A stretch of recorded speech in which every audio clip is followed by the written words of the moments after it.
ustedes dos en matrimonio. La unión del esposo y la esposa en cuerpo, alma y mente. Es la intención de ustedes dos para su mundo gozo, así como la ayuda y el cuidado que se dan uno al otro en la prosperidad y la adversidad.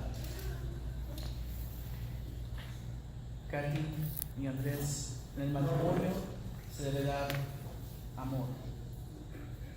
El amor es alegría, el amor es fuerza, y es ese amor el que mata la luz. Ahí donde falta el amor, nace el miedo y el aburrimiento.